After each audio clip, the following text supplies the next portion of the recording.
Pedro e hoje eu fiz um vídeo para falar um pouco sobre a Guerra dos Canudos, que aconteceu no final do século XIX, no sertão da Bahia, retratado num épico da leitura brasileira chamado Os Sertões, de Euclides da Cunha, um jornalista militar e escritor com expediente de guerra para jornais da época, período de crise na Europa, o que fez com que o café brasileiro deixasse de ser exportado em grande quantidade.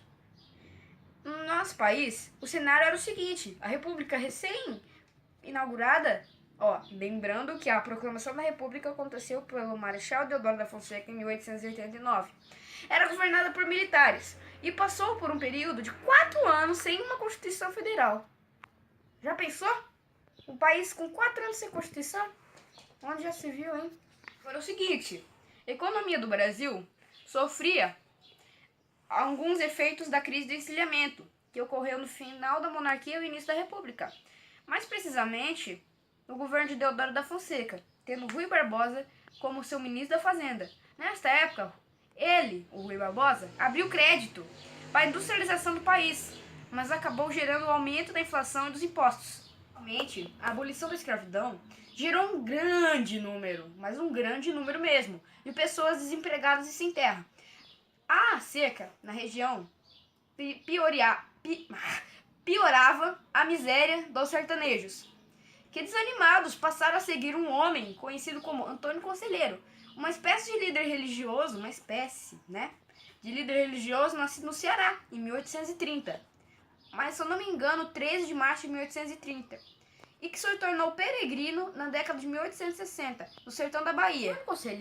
O Antônio Conselheiro decidiu morar no povoado de Canudos, em 1893, já perto de sua morte, onde pretendia construir uma igreja. Sim, uma igreja.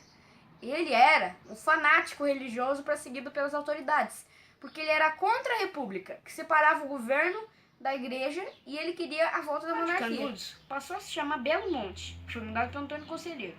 Os integrantes da comunidade, criada pelo Antônio Conselheiro, eram conhecidos como fanáticos religiosos monarquistas, que viviam praticamente isolados do resto do país, que era meio que um país, era meio que uma enclave, um país dentro de outro país, só que não era, né? Aí não tinha recolhimento de impostos, sem lei, sem nada. Era uma espécie de comunismo, socialismo, sei lá, onde tudo era de todos. Exemplo, se a casa era minha, era do meu vizinho, e a casa do meu vizinho também era minha. Era mais ou menos assim naquela época. Só que daí,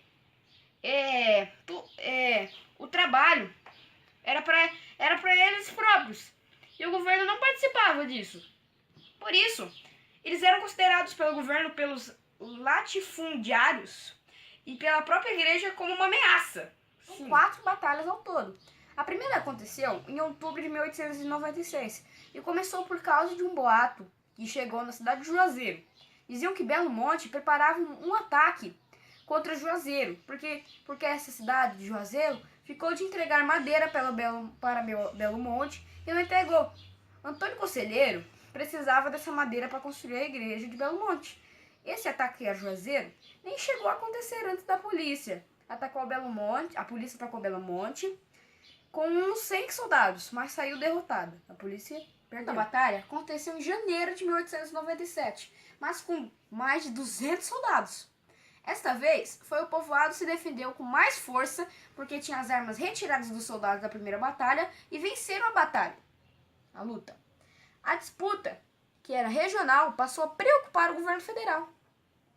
A batalha aconteceu em março de 1897, que era 2 meses depois. O presidente Prudente de Moraes enviava mais de 1.300 soldados, mas o lado dos seguidores de Antônio Conselheiro também aumentou, assim como as armas. Em sangrenta batalha, a tropa do governo foi derrotada. De 1897, inicia-se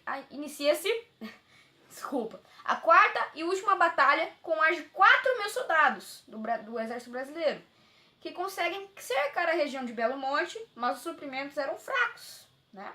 E a tropa sofre com a fome. Em setembro, a situação começa a virar para o exército, né?